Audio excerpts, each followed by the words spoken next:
privilege it is to have people who work and give their time to reach people. Okay, so we are in our series on the week that still speaks, which is just one of the best bits of the entire Bible. And we are on Monday. We're on cleansing of the temple. And last week, I'll just check this as it works.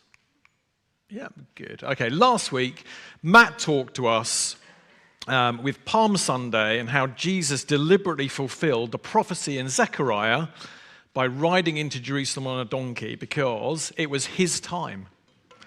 The time that so much of history was pointing to. And the key takeaways from last week, if you missed it, were firstly that Jesus is king, that he is worthy of praise. And Matt gave us a question. Are there any areas of our lives where we're rejecting Jesus' kingship that we need to address? And then he also talked about Jesus being Savior. And as the crowds waved their palm branches and shouted, Hosanna, Hosanna means save us.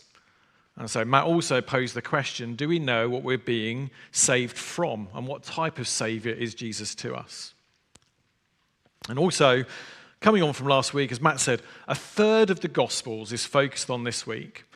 And it fulfills and explains so much of the Old Testament that we could spend months and months and months digging into it. So I'm going to have to leave out a lot today, much more than I can include. But I'm hoping by the end of this, we'll at least have an understanding of what was going on with the strange incident of the fig tree and a renewed appreciation of the passion of Jesus for us.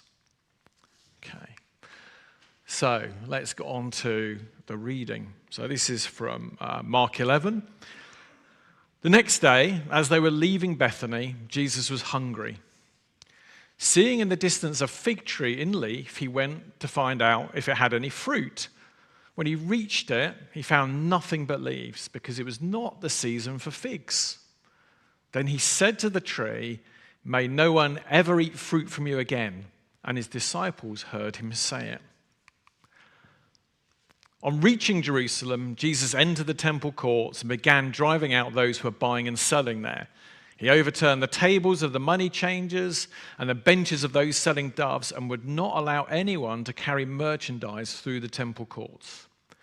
And he taught them, and as he taught them, he said, "Is it not written, 'My house will be called a house of prayer for all nations,' but you have made it a den of robbers." The chief priests and the teachers of the law heard this and began looking for a way to kill him, for they feared him because the whole crowd was amazed at his teaching. When evening came, Jesus and his disciples went out of the city. In the morning, as they went along, they saw the fig tree withered from the roots.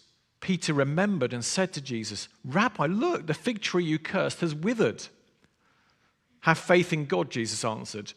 "Truly I tell you, if anyone says to this mountain, 'Go throw yourself into the sea,' and does not doubt in their heart, but believes that what they say will happen, it will be done for them." Okay. Oh, let's go back. So, some strange things happening here.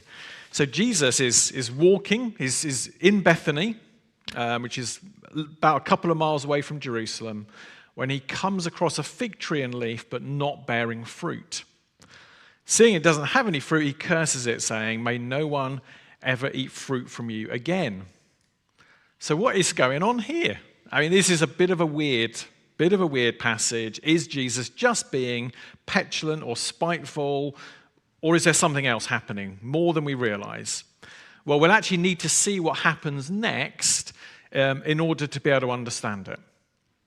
Okay, so Jesus is heading from Bethany, he's heading to Jerusalem, and he's heading to the temple. Now, the second temple on the mount had been mostly rebuilt by Herod in the years coming up to Jesus' birth. And it's a big place. And there must have been excitement and anticipation after his entry. So the day before, he's ridden in, and the crowds have been shouting, and the Romans must have been a bit perplexed by the sight of this prophet and potential king riding on a donkey. That must have been a bit weird to the Romans, right? But the Jews would have had no doubt that he was deliberately making a statement that he was the coming Messiah. And then where does he go? Well, obviously to the temple. Where else would a king go? And what is going to happen when he gets there?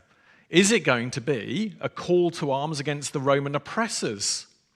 The last time this happened was the year that Jesus was born. And as a result, there was an uprising, and it was put down by the Romans. And there were, according to Josephus, the Roman historian, there were 2,000 crucifixions as a result of that uprising. So you can imagine the tension, right? It's coming in, potential uprising. What's going to happen? Is it going to be carnage? And my own impressions of the temple and the scene of the temple is a little bit probably too small, right? So when I think of the temple and Jesus overturning the tables and things like that, sometimes I think it's a bit like a church hall, right? It's a church craft fair, right? And it's a little bit like, oh, there goes the friendship bracelet band or stall, and here goes other bits and pieces. But it's not, though. Let's have a look at the temple, right? So the temple is massive. You can't even see the people on there.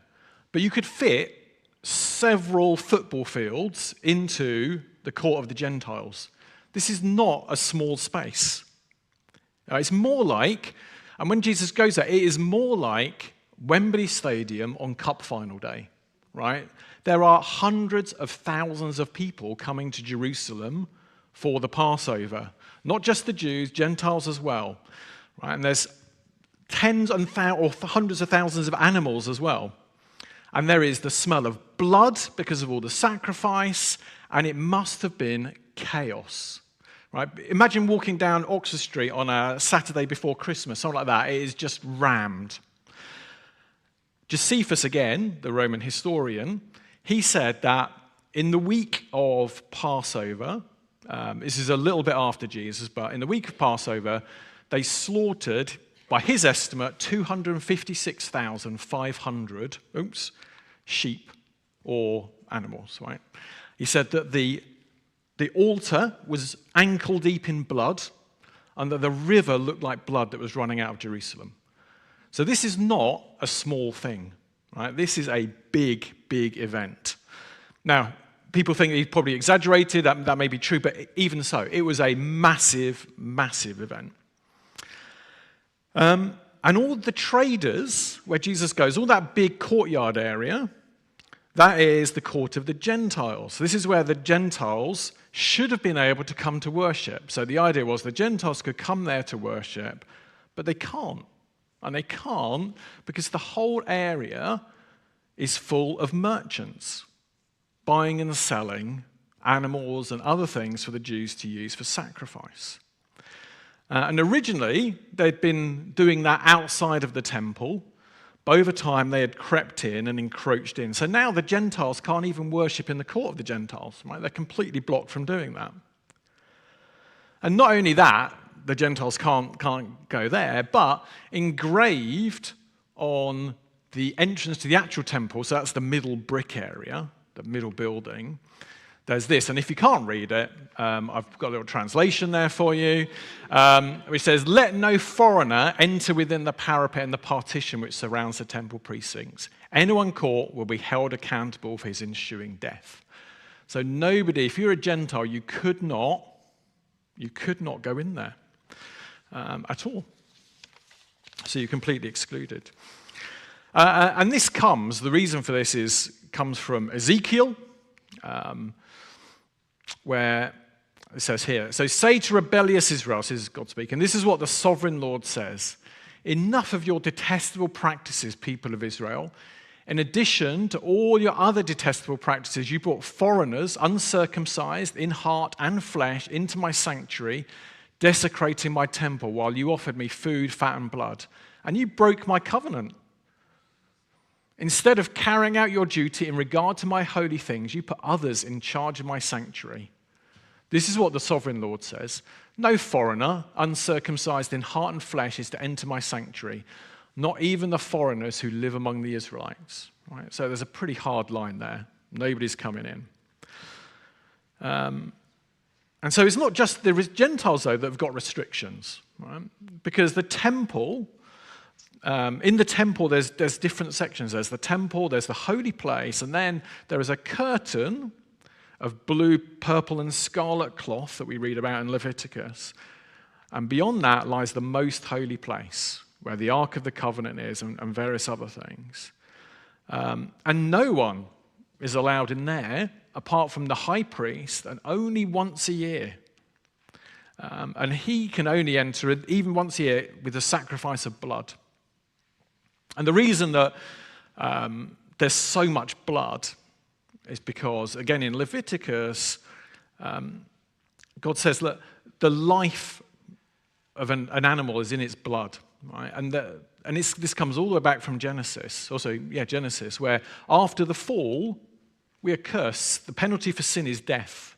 Death requires life to pay for it. And so the symbol for that is the blood of the animals. And so it would seem that we are cut off from God. Now, this is a problem of our own making, and it started, like I said, with the fall.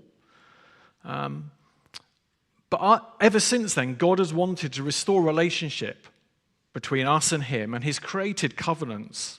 First with Noah and Abraham, then Moses and David. But each time he creates a covenant, we fall back into sin and we turn away from him. And when we look at this picture now, it all seems remarkably brutal, doesn't it? Right? There's all this blood, rivers of it coming, tens of thousands of animals being slaughtered. But it's a vivid reminder that this is the result of our sin, and the punishment for sin is death. And part of our problem today is we don't really appreciate holiness and its incompatibility with sin. We assess sinfulness sometimes by comparing ourselves to other people, like I'm slightly better than them or whatever, and that's massively missing the point. So I thought I'd spend a little bit of time today. I have a little mini nerd out and illustrate the point with some light bulbs. So let's say, for example, that you needed some extreme ultraviolet light for etching microchips, a process called lithography. Now, X-ray lithography, to be precise. I wasn't going to get that nerdy, Dan, but thank you for increasing the nerd level. All right, so, and let's say, for example, that you are, on the left-hand side, your tungsten filament light bulb. This is like the thing that's been around for ages, not super reliable. Yeah. Okay, and in the middle, you've got your modern LED light bulb. But on the right, you've got a deuterium high-precision lamp for spectroscopy, right? So, and so you could say, if you're like the middle light bulb, I'm way better than the tungsten filament one, right? I last way longer, I'm much more energy efficient, much more reliable, right? And then if you're on the right hand, or if you're the tungsten one, you can say, well, yeah, I'm not great. These other ones are much better than me. They might be much more suitable for this X-ray lithography, right? And if you're on the right-hand side, you're like, well, I'm much better than those ones. Now, the trouble is that in all of these cases, they're missing the point, right?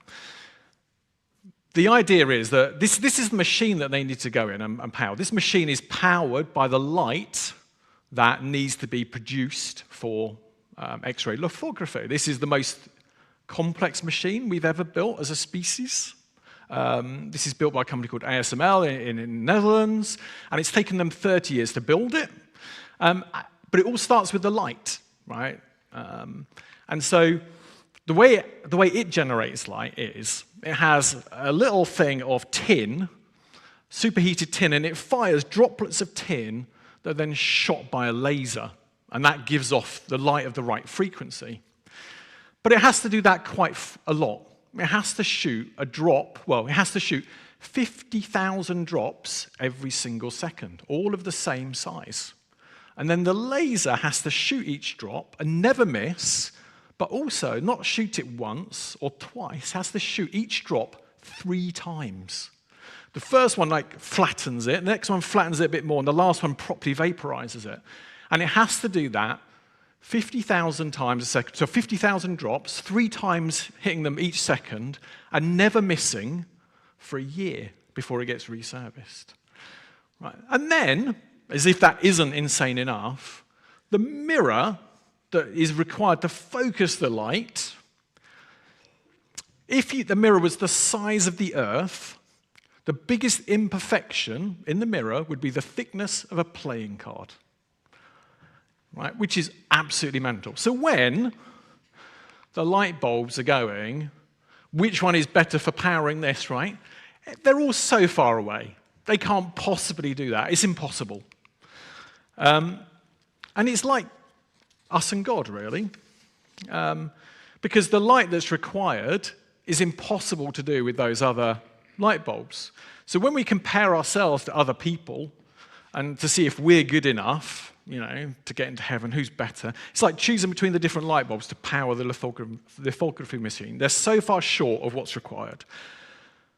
Because the Garden of Eden, by the way, was perfection, and heaven too is a place of absolute perfection, not mostly perfect, and not the sort of sterile perfection that you might think, sometimes people think it is, but it's lively, it's full of laughter, it's full of awe, and it's full of wonder, and it has freedom, but it has no sin.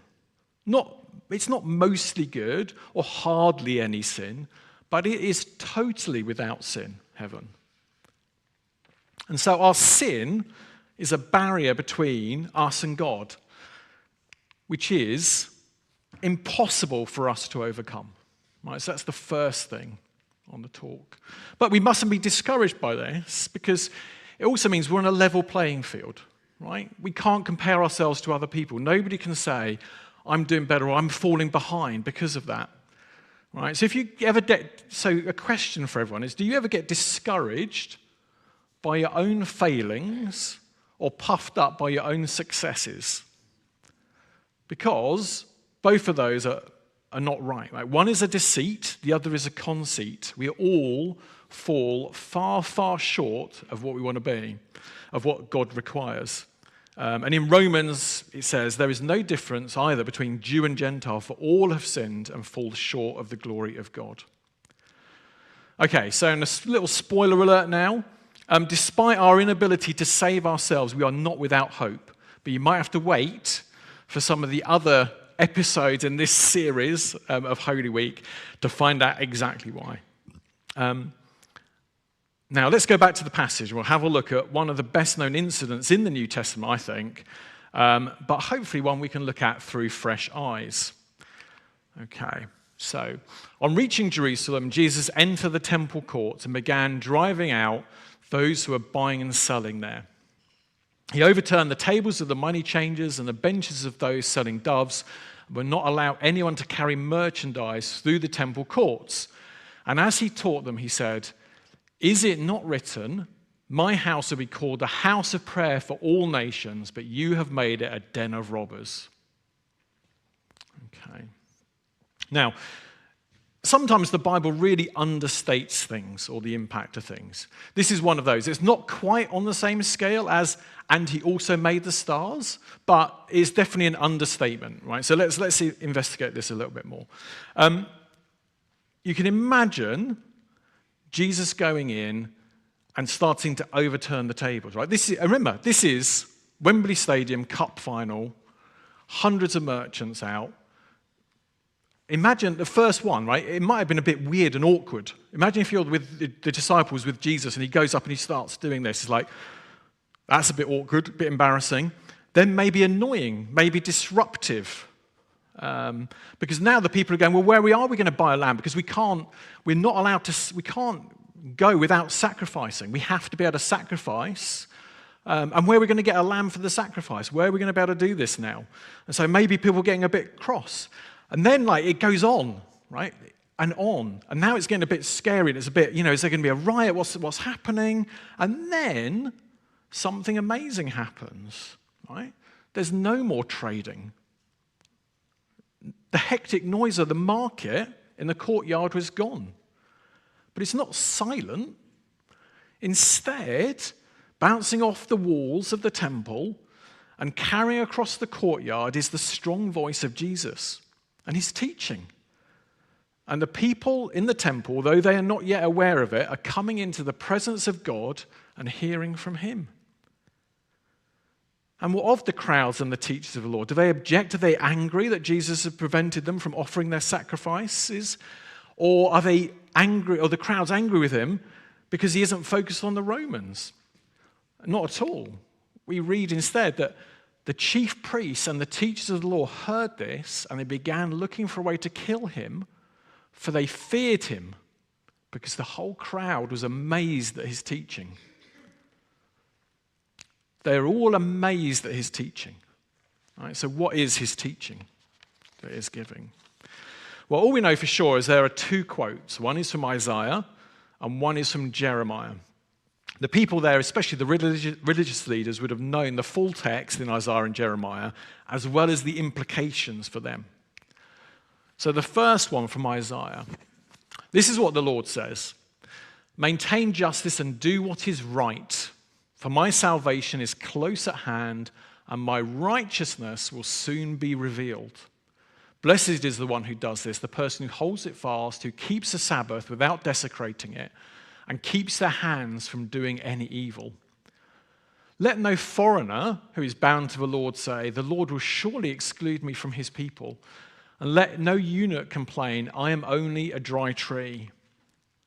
For this is what the Lord says: 'To the eunuchs who keep my Sabbaths, who choose what pleases me and hold fast to my covenant, to them I will give a name better than sons and daughters. I will give them an everlasting name that will endure forever.' So I will give them within my temple and my walls a memorial and a name better than sons and daughters. I will give them an everlasting name that will endure forever. And foreigners who bind themselves for the Lord to minister to him, to love the name of the Lord and to be his servants, all who keep my Sabbath without desecrating it and hold fast my covenant, these I will bring to my holy mountain and give them joy in my house of prayer. Their burnt offerings and sacrifices will be accepted on my altar, for my house will be called a house of prayer for all nations." Okay. So Jesus wants everyone to be restored into relationship with God and with him. Not excluding anyone, it's open to all. And the temple, which should include everyone, instead has been turned into a bit of a closed club, run by the Jewish establishment, as well as a commercial tourist trap. And that's why Jesus gets so angry with that, because he wants everyone to be restored. And the question for us today is, does anyone here, or do we ever feel excluded by our background or things that have happened to us? If that's so, we need to be encouraged by Jesus' passion for those others overlooked and his reminder that God's invitation is for all. So, we're reminded then that God has got a high place for the Gentiles in the temple. And that's the first thing that rattles the Jewish leaders. And it's definitely not going to get any better with the implications from Jeremiah. So in Jeremiah, it says, this is the word of the Lord that came to Jeremiah. This is the word that came to Jeremiah from the Lord. "Stand at the gate of the Lord's house." So it's obviously perfectly placed. "And there proclaim this message. Hear the word of the Lord, all you people of Judah who come through these gates to worship the Lord. This is what the Lord Almighty, the God of Israel, says. Reform your ways and your actions, and I will let you live in this place. Do not trust in deceptive words and say, 'Oh, this is the temple of the Lord, the temple of the Lord, the temple of the Lord.'